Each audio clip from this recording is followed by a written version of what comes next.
muntina urenau hiche lagau ananga jing ho zo se pakai sumine salam ken bole tu jan hin turai thil su akuna lagawa ikihildiu thu tamlo kan se nomin Bible chang hin simmasang kating Hebrew mi te hinga lekha thot avel bela jong anaki phajinga hin chehi ain to ne la hin chehi hin sim kining kating Hebrews mi te hinga lekha thot bung ni chang khana par chang thum hin siminge hizia chu ithuza chengsiu hi lunglu ta igut che dingu ahi achuti lo le azole chu chenga kun chun kitol mangget no hite izene miti le vantil ho kama asei thu chu det ta chu le su khil na le thuanun lo na zo seman adol ta che asanwa ahi le hu ing na lo pi na sa mo leo hen ei ho iti su cha ding ham he che hu ing na hi amasa pakai kama ase azahon e ho dinga aphu denu ahi hu ing na lo pi hi bang lo ma hu ing na lo pi tin galet do utin English azuna vetle so great salvation atinai hi bang lo ma hu ing na lo pi chechu na sa mo le hen ti thu cheng hong min chechu ile na sa mo thei ai na sa mo thei se jong chu idel hen nau pathina koi thoe welcome ki seita hin pathinin mi himi del hen na api I chamlo wa bowling e pe pu in del hen na e pi mi nei hiya chun na asa le nang thu na sa mo le nang thu ai vai ana sa mo ho chun amu diu aga wang chu asei nei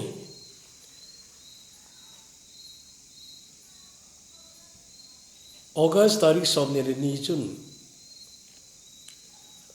la khat kana za kha lo kana ngain tula e ho gam sunga lagaw mang ho hola khangdong phapep kipedo nana mudiu ga ging cha in chi hola khat ama ju god gospel la sa jong hi chu teng le counselor jong hi chu teng le speaker jong hi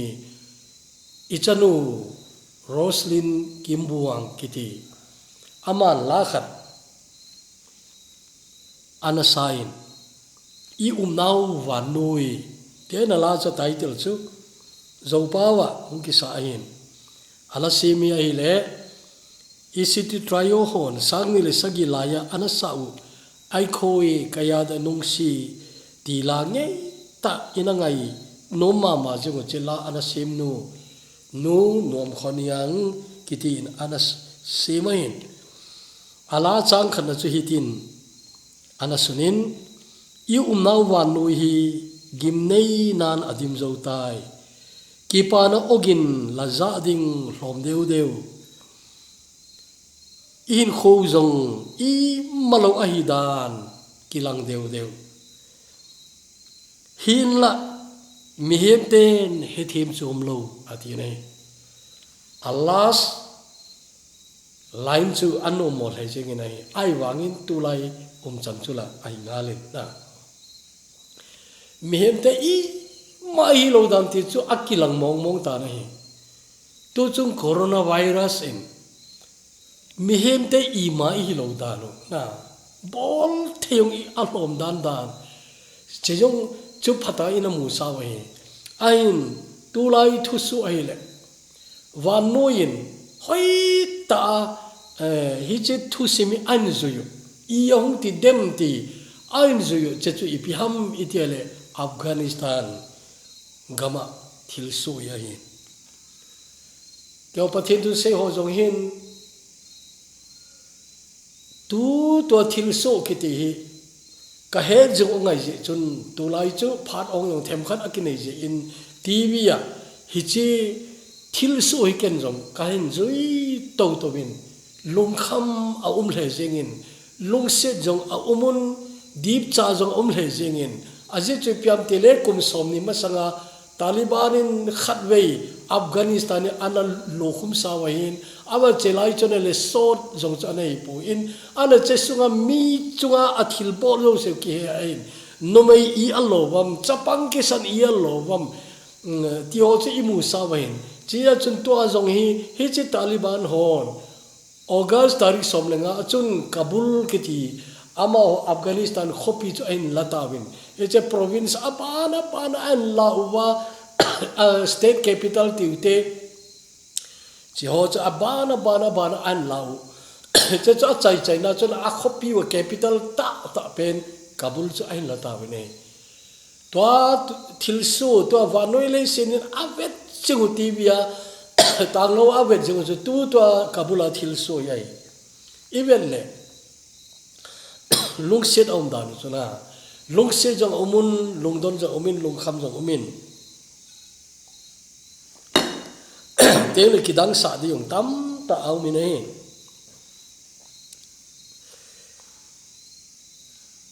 hi chia namu diu chu tu to hi gamdang mi yen lang agam mi Afghanistan mi jong le su cha na de om dem po do the na de om dem tio a hi che po do the lampi sun chu to America se paile gam dang ki thua ta evacuation atiwa che mi ho pu do na wan le nga ni sia tam ta pu do na hi cha chun wang phana li che I pu do lao chun ki pangding tia chun airport and de lo ne tu ni zani new sa chun namu de yung kaging chain to awang chu pamlanga ko na koi macha foreigner ei longa le Afghan mi mong chu airport che the ta lo dinga khau ta to aveno ai ta nai ai la hi chi airport hindel hol a hi mi loi nga in kan khenin nang yong na mu dinga hin na loi nga in kan khenin che chu I piham itile airport thungua hindel ai wangal lu thei talo airport hin zone thei talo hung thei talo choloi chu group khat omune ani na chun airport mun an de lu tawin ai wanga asunga lu thei lo apam laga fencing etidem ai lo le che a wall mehem ga kal do zo jeng di yong hilo cha chu sang ta kibol he che pam langa amun hung ta ai wanga lu theilo a nei athum na chun asung chu lu ta ai wanga che theidiu ham che thelo ring ti he che kinem na chu to nga a ta chu zanli ge ta loi zanthum ge ta loi anno iti ti hoya amu hinam no ka hepoi he ta chu lungleng wai ta umuna passport ki chon ta chu che nom ten leng do nom ten ai wanga ke ka che ding hinam ka che lo dam ti ta chu ai wa awang pha ki ti mai na wang pha chu ta ai a che thei ji ai wanga chu tam ta to ai a che thei nai lo umun che ho chun ka che thei ding hin na mai lo ka che thei lo ding tia hin tu wanga I he che un August tarik som thom le khat chan Taliban hon phat api win chenung sang choi le America na koi hi jong le a se pai hoi jong le koi ma cha chu thei ta lo ni August 31 masanga podium som thum le khat chan kinga ding aban chu a te umai le amo ki podi wai ta ti ai chia chun to hi airport na khu ka che thei dem ti kine ma chu tho tho na lai ve cha chu ni sia aza kisim chu ta hin apodo unai aban chu hi le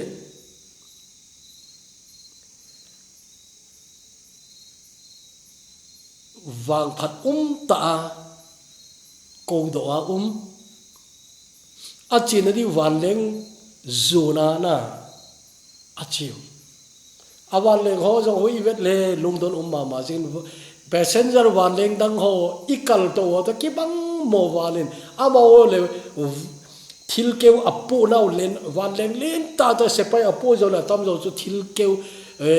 military supply apu nau chi ya chun alu na jong chu atolang ki hong jing cha chu teng hi ta gari ta apu le ta khu hung ki honga khu an tol ha jing hi chi khu mi hem kal na amanoi tai asung alu no le holen ta to bang ai win wan lenga to yong ki lo ai win ai wanga cha ga to thei de ho chu wang pha yong ki sale untin hi ta chun mi chu ni khana hi wan leng ni le thumai ta hi chi jing ai win cha chu alu chanu wang chu ki pa di dan na ki ti le alu chu mong ta da hi ai wanga che ho loi cha asunga to ta jong lew alhun na ding lang angai to le ipi agel di wem na alhun na dila mangai to le ipi agel di tio ingai to chun lung set ki nu ne ai tu chunga lainan de set cho hi le minu loi khanin acha te sepai te khuna pi no yung sepai ten tai fencing chunga ko na ta lau cha cha asung langa anu lo le chapang chu koin ana vet ti yong ki hetalo ai wa ka cha thi sangin ti khadi tawam ka he puina cha chu apolanga ko na acha te ta sepai te khuna en pedo jeng loi khana umun cho khu ivet nai le mem khat hi na chun baujang nat a ma jeng nei chobana anu mo mama e ho jong ana mu khajo se chun so ta ilung minwa ana jing ta ding chi pi ham itile mi hon khade che wan le khan ki pak do ding khu adelu kholana adelu wa ta cha po apam langa ki loi theina apam lang ki khai theina a dan ju ki khai jing wen cha chu wan le nga chu angol manu hilawai aje chu tulai mehem ki ti chun wan leng chu ta chu ki to thei lawai na awa e ho imolai wa bas ki chu bangwa chu wan leng chu ki chun ai izana ba cha podo hile kilome mili chu apu do hin te cho ong khimang ong khel haki nun cha khel halai to mini wang chu phata video jo ana recording ana bolman chang chu wan noin alung mina na a den ta ding e to bang chun lukset ta in lungset ta in hiri chun ain kho chu ki chain chela khat pa wang cha hi lungset di sen aje chu piam itile ama hi Afghanistan football player khat ain football player khat in ain kho chu hita chana ki chai ai tan Zaki Anwari ki ten kum som le ko bo ain lain ai wa mi het kham set Afghanistan football player ai la ama hin kho chu ta chuna ki chai tan wa lenga ko rong khel hita chu hin kho lung set tain aki chai ta nahi aleng do oi ka ngai to in wan leng sunga angai to di tam ta dingan o ke chu ka su chata ewang kan da la in sung mi te iya ti di wem I ahung ti di wem te na che chalung thimu di teng le ama ho cha aso cha to bangai tan ai wangin alung thim khanwa chu ki phatla malin ta ne di oi je chu a in sung mi te in da ha a ta hung so chaloi je chun na veleu chun family ki tol jung te ko ha din a ki lom pui na ita chu iche wan le ga atong jing lai wa zo chu no mo asa ma di a hi na hi ai tunin cheng sei ipidia kan se ham itiele e ho masang di kan se no mai e ho masang di ngai le tunin he che thil so ho akuna phan lung don ta hong ding kan se no mai cha chun ama sapen chun ipi ham ima sanga itu diu chu itile wanu hi tai secha boi na di tai ki belap ai ja chu to Taliban ho op khum Afghanistan sanga kho zo he che wan no ai hung su ding hil kilomi ti tunin ingai tu di de na hi ani na chun rapture kiti masanga umai cha rapture chu la towa umlo la ana panai le Taliban te sanga gam chenga thu ha zo ding antichrist le amana man cha ho he che ho khuna chu le se mi hem ten ain thu di wa he tu ni hu na thu izat i se hita avel vel hu na thu i se wa hin he che online na ka ti ai pui eima khochi azong tai min pathin tu e hillu da chu crusade I bol loi kharwa chu tulai chu apha do ki to ki bol jong chu hintin min home crusade to ha bolo tulai evangelist tam tai abuya boi wine crusade len ta ki bol thailo wei ta je chun inni inthum ki goma ta chu pathin tu sei pedimi akwa ta chu home crusade ki ha bole hi banglom lo me gamwa huina thui ki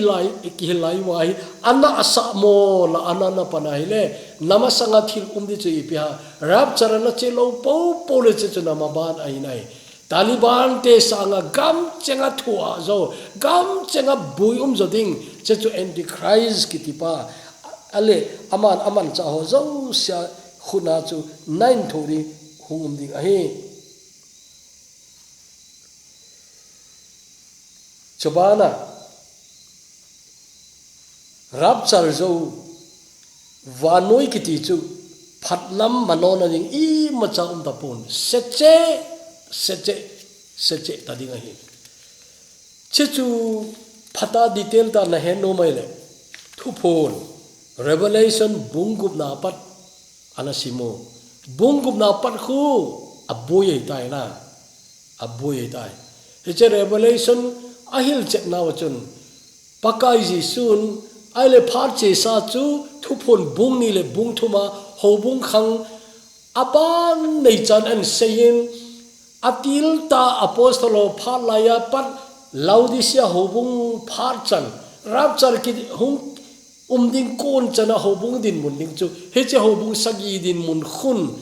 ahil che ahi ti in bible themon asai ji we na che khoile chapter 2 le 3 khu phar che sa ai nai bungli na le bungana khun pakai ji sun zon chu he che wan khopi lam chu amu sai na wan khopi lam chu amu sai wana pathin athang wana pathin awa choi naw che khu isim le thano nob zo umi na he awa bongo bang ki pale bang chu ho bong ki ti ki sei khataloi bungi na bung thuma ho bung khang ki sei bungli le bunga Phache sazo sial hadam cha anaki khol khom na heche wan khopia hadam cha ten pathin awa choina che chu bungli na le bungana namu dengan bungum na ki par khun hobung ki sei taloi aje chu bung chu kila to wai tai na rap char kila to wai tai bunguma pat heche le se chunga tribulation phar sunga mihim cha ten an thu diu cha apan ki sei che khu John che amulaya khu atiza na lom de a sei di je yong ai poina a siung khela kamui po a moti je ngai an a je che pia pakain a ipia chom khat nga the he kilom lo sunin atin che John asut mai cha chun che anamu khu ipia ama chunai le a siung khela ho to bangin a sei nei ipia dem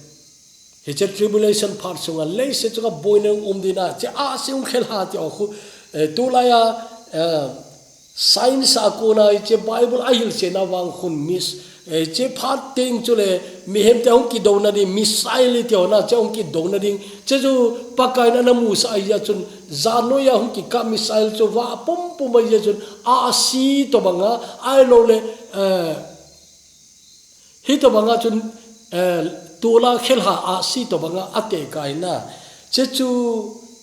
detail ta to jane sei thei pu tin hi jong le agom lam kan senum chu he che revelation bongo ma pan na simaile pakain au bumi hầu bù mi thiêng té dâu sẽ ăn cầu độ dâu nung ăn lấy sự chung hạ sân hung thong đình chu ai này và thiên tu ina hết thiêm lâu lại chun ni danga upo ho chun e je thu pho noi và thiên tu hết thiêm lại lo na sim lâu đi oi ati we này ai là chahi hết thiêm te de pakai na ana sei ana sut sa ai ja chu che chu hoi ta in ki ngai tu diu de ka sa ne phaten simitin phaten he thiam go le na dunia hi vanoi mi kha thu nei na hum ding hi ken ka le khabu khana Israel tel hu na le din do ki na ki tia khon antichrist chapter kha kana koi hin he che antichrist chapter kana koi na khon he che antichrist in vanoi hi ama khutna thuni na zo si ala na ni go to ai vanoi hi ta all ki go a hin na agong ding zo hoi ta zo ai ta in number zagub le som gub le eti o zo hi agong ni chu to zo ai tai to ki chat phat be se ai poi ti to ai na agong ni chu to zo ai tai vanoi le se ang control di dan zo tai ama khutna government zo se ama khuna ding ti ai na tulai historian tam te na se na chun vanoi hin leadership crisis to ane ta vanoi ya ipi gam chei jong na tuni ai agamu vai homoi veleu chen mi pi lung hai lo ngem chau na tv na onale agama mi ki phin na alam kai ho dei lo na a president dei lo loi a prime minister dei lo lai ta chu kam te mi ki phin wen he cha chun tu ai leadership crisis ti chu vai hom de ki mu zo ta lo khop akil heng do ho jong man thei jong hi ki lo na hi to bang chu hi America jing na he no hin Russia na he bin China na he no na mi pi ten achima chim yong ne ima cha asei thailo we khuti khat yong chu an le lama kinin he to ba chu vanoi hin alam kai ho jong dei talo he chi khu antichrist in chance and kila amar chi na za chom be ane ja chun gam tin amar leadership chu ahin pom diu and san diu I cha chu ama thu ne na noi lei se ri dinga hi dan ho na ki wai ho na jong se ama khuna di to cho hoi ta detail kana sub sign che chu tu janin detail sei mani pha jong inei povin ichile khabu koi na mu kha di wam ka he poi akita zo chong ba zo chan beita in abana kitat ki zo ta thei ta pona je chu le khabu dan nong kitat ai ta je chun he chun mi theng te kila zo teng le dal ha ding ki ti Afghanistan ki dal ha ho sanga lung khamum zo di mi theng o kila do zo teng le dunia na ngai thupi zo se kharcha thupi ta lo di dunia idelu chu ipia dunia idelu ikichu chu ipatele letna lalna thuneina vai homa chengse chu ichoyele sumcha sai ti chu to yong masanga election aum ki ne che yong che ki chu di thil dang helo pi gam ngai lu ti le imu zo ta pu na agam ngai lu ding dol cha ji na ai wanga che yong chu I heng chum pu we achu sumhana ai lo le ipiha thalhana jong ki chu ki ding ham ipiam che chu Manipur politics chu na her sawe ima ka sei si jong ngai pon ka sei pha jong ngai pon abona na her saw chuna chi ya chun tulai tua iki chu chi piam tile thu nei na power iki chu wain hi cha power na ne le sum chu na nei di ti nai ai wangin rap cha zo le I ma chai ta lo di chu ma chai ta lo di in le gam ho jong I tu ni hi bang lom nom I deun ai wa teng le I ma chai ta lo di ngai na in nom pen jong rap cha lu ga chu anom na ta lo di teng le na bank balance is at hi jong le che yong ka sei mun ta ina is at na bank balance digit sagi digit gate digit ko hong ki teng jong le na di som gam chu hin sei dang e ane om zo le ki phalamun te ala tunin che ho chu ingai sangwe ai wa tunin na bank balance is at jong le rap chara na chelwa dalha umla na umaile na bank balance lungmona kipana them cha khan petalo dingi aje chu che teng chu le na status ding chu ipiha left behind dalha kiti chu na status e mai di ta to lai ha sei ke use status ya hoi ai status ni bo gel khode ume Krista zala so chana changding chao chu status chu le pathin cha hi na pathin cha hi na che chu status karain che chu hi lo po po wale rap chani khote le kida hading aro athi phat phale wana che lo ding a che din umsa na che chu status e chu tuni na status ipia rap chari wa status daha left behind nay le wang chu lung set tai ding nei wang set umam di he chu tunin Ethiopia wa hele he che aso cha ho wang phan na thoi ni kai ni sei nom chu che cha chama chom nin chai tang e so cha na long pi ta ana ki san ho chan cho hele number 1 chun Jesus Christ thi sanjala so cha na cham kim aman e pitan hija chun status thopi pen pathin cha nahi na cha chun pakan ana lalu nahi ta in che chun na dei hena tu ni pakan offer abole nala jing tha eitan nala lo the hi ala tunin hiche akisan ho wang pana sei ji chun number 1 atuni seinom chu Jesus Christ thi sanjala so cha na chang ho chu hiche status lo pi da pathin cha hi na chu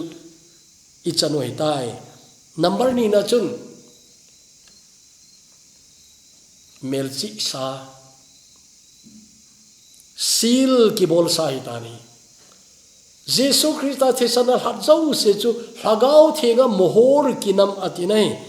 mohor kinam hagau thenga che chu efesa bung khatna chang som le thuma imoi mohor kinam ki ti teng le anei uma anei pan ama ahina amelchi tane sil na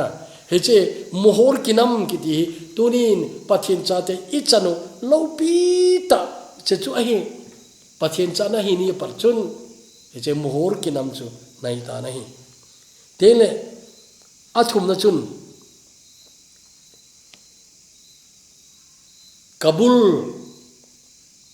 airport na pat kipado ho chi ho to ki bang nai sai lo hi ama o chai le abang khachu USA a leng lu ding loi umun about Europe gam abang khana leng lu de umun ala lu lo di mong jong a ki no ne ke hon refugee kala lu lo di uti a ki nun ai wangin alalu di phabe a umune Australia chan alalu dinga umai bine cha chun chel walenga kipodo hochu military walenga kipodo khiti ochun anai tom hoilai ha doha ham alu anai toma airport khat pen gamdanga na cha jo polun tin tan teng le ama gamchi a commercial airlines apodo di weitan chia chun teng chule hoilang azot diu za het pan diu ahi agam zonding sa India te chul India hunglungun aiwa Afghan mi te chul hoi gama ke ke poludam te he no hi tunin pathin cha te ile hichele se chunga kora la to I phale ilu na diu zo het sa hi wana namin kisun sa che chu salmon masalai sewitan na kel ngoi no hin na le khabo namin kisun sa ile tunin na status o chat na umdan na nawang phardan wan noin amu zolo ding chu Krista thi sanjala nangma na chan ai in cha chun heche huina lo pi ta iti che ho chu hi che chu tunin na samoa yum lo na divin cha avela remind ki bolo he hije chun ali na chun ho ehu puina diu mun chu iga umnen den na diu ahi ta ne turia kipad ho wanleng phola kona kipad ho chu alhu na diu ga ma chun ahum thi den da divem al phar khatil agamu chamna om ki teng la al government am ki khel ki na chi thai ki tel ahum ki le ki divem ai lâu le che ki le kin ma sangwa phat pha mu ma sang thu pha mu ma sanga mi ga ma ga thidi wem ki heloi refugee mi ga ma refugee ki phalam ta hin ko ga man di wain refugee hin ko di chu ye kha sa wain na ye chun mi ga ma refugee ga hi di wai ei ho pakai neng puiting le agam mi hi na Jisu thi sanjala na Jisu thi sanjala i bacha ki phalam na umlo ding pathin cha hi na ei ki lalu ding ipa pathin anga ki lalu ding che chui je chun iwang phadanu na sa mo di awang chu apamai wa le na che chu tuni I chan di umai je chun hoi tai ngai to ite ama ho wang chu tuni ki podo ho jiga ki podo ding ki ti chu mi gama gamdang mi ga tho tho de e ho wang chu agam mi apakai ang so lu ding I tawe aje chu aman e ngai lu ro hi win ya chu agam mi e la lu ding agam mi ga di ta je chu teng le che chu I ga thi na di umun ne talwin ton sot him kem lo hi cha chu ga job di wa hi tan ton so na thi ta lo wa pakai to khom ding I tawe ne hise chun tuni hin na sa mona kiti hi tizan tan gelutin alla sa mona ka pang khadem ti kingai to di ka dei nei azawala ki seina bang chun hi banga thil chani he chenunga jong mi hem ten ngai to chum lo na ngai to chum lo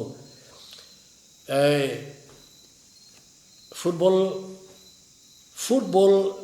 TV venum loya na panle thil tam ta na mu dingai tai English Premier League ong ki panin ke yong mukhang zilo kain aje cho programa che jing kai ya chun football venom jong le mi kho venom lo kai aje chu akilo mo yong ka san ya chun lem chang tena in nei te to i vet khobi ni mun chu khat le ni chun cham cha khat wa ka ga ve ji na aba lung lo ta no ka ve ji pui aje chu pyap te mi kho chu kilom lo wei ina chu tu lai phat cham cha khat kana nei khai che chu kana ve nei ala thil khat na modi ka king cha nei England to English Premier League ai peu gam dang lang pe u chu mu yo ki mu pui na TV a tam tan TV I mu English Premier League ai chana vet le hagawa lungel khat na nei ai le na modi khat umi nei England gama khopi chom choma to a ki chep na club min thang tam tai London khopi umai cha chon London khopi stadium len ta ape ohin Liverpool azong aline Manchester azong aline City te United azong aline na adang na tula stadium le na le na ji chu summu na ya chu alet paule ticket man tama mu ji wa chu alen theipe na abolo hin alla lainat tile na amaw na hello de wen na ana nalungan na geli ka gin cha chu wetango stadium dim dima football awewin ai wanga ho in dim din akai ki taweti thusim na za lo ding agama umo na men her umjole dongin na ale coronavirus ya sota stadium ng are ki khain howin yong ki khain tun stadium mi dim ki tan howin mi dim nawam tilechin nai sai loi lainan umahi tunai chachun aba no kahizom ki tapui Portland khopia revival nasata open air meeting kana alim aung ki thoddoin ibel thanop omin ki pa umma majin ai wanga tunai cha Portland khopi ma group ni ho aki delu aki mukini naina ka seno chi pi ha stadium dim dima football bezong leo howin dim dimin pathina ba choi taweti aki hepun a khole jingine ei gam jong hong hiti ki de kho ma jingine ai hong ki khop ki mai thiwei na kine muti howin hong ki hong ki de tuni supite avela kan tim nei be pha ta howin kai ki thiule pha so nei talo hi jo chun pha ta ni howin lamu zone delute pathin wa choi khomuti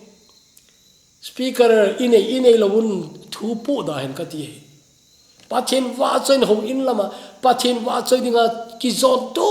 dab kiti chechu igama ki mutale no le jingine gama jong football ki chep na hum ki nante ano thil dang jong ho kinante ai wangin ho in a ki hom tele ho in la zon dem tunin pathin min kan tem nei bena ho in ki hom tele ho in la zon dem pathin wa choi dingin ho in la zon dem pathin thangwa na pedin ho in lam na zon dem pathin koma ki pa thu seidin ho in lam na zon dem stadium dim mi ki khoblaya ho in dim chom lo ai le wang chu hi che gam chu chu pathin long lai na lo di ti chu mu sai tunin e ho gam i ho inu dim le hoin len itile mitam izo alin isawin hoin newi til mi homi jun hoin newi isawin ain idei pen so len le neule dim hen na len le neule dim hen ti tu ni ikitep na wai he chun supite phari jeng digin ging cha hi be wano ya phanom zo au mai the nang ai le ak chai the na ye betongo mitam ta gin cha lo lai ache coronavirus khel lo mi ya bang khachu nan azat chom bang khachu ai mul laya ana beijing ai lo le ai kati chu ana imuli ijeng ai lo le mi loi khat chu accident ana he man lo kala thi ijeng ti obang tam ta umi nei cheya chun phadhi jeng dingin gin cha daw hi o pathin ke phat phai so chana changlo lai hon tu ni so chana hol go ti huing na chekal wala poi moi na in khon na hol li lo ai huing na hol ta din na ai tu ni huing na chang sa ho avela ka tim na hi be pakai na hi tong nom jong na chen to thina phar ki ti sau i mu ta lo mai thi nangjing jong na nangjing no tu an dam pe nei na tu an dam pe nei tu bangai haki le jong dam te ing na ti the lo na ti ngam lo ding na dam lo thi ai he chon opathi dam the na nei pe lai na leng amare to the na pha nei pe lai hin ka pha jong peng ka te ka sum le pa jong peng ka te na leng ka machal na ding hi phole pakai kapan the na ding ne her sai a her sa na bol lo jong te in te ne her san pakai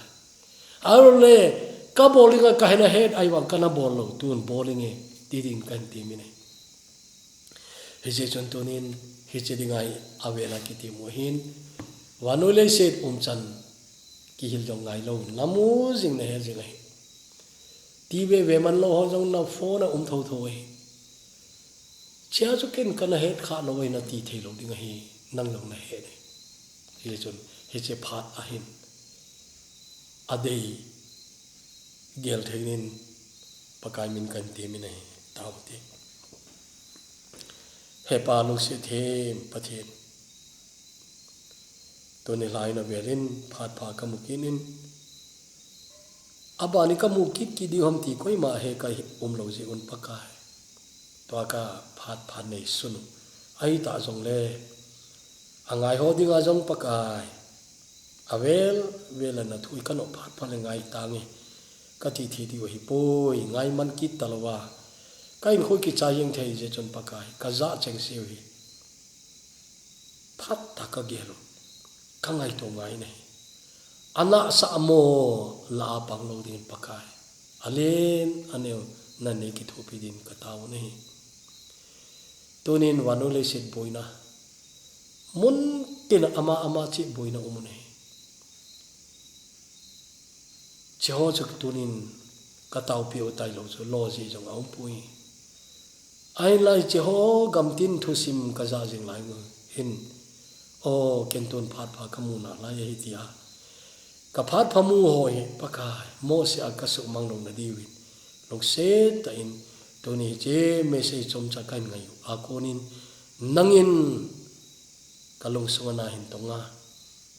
keima che adinga poimo kaboliwa ne sa ho bol thi nang man ne ki thopi divin pakai ji sominin kaung tawe amen.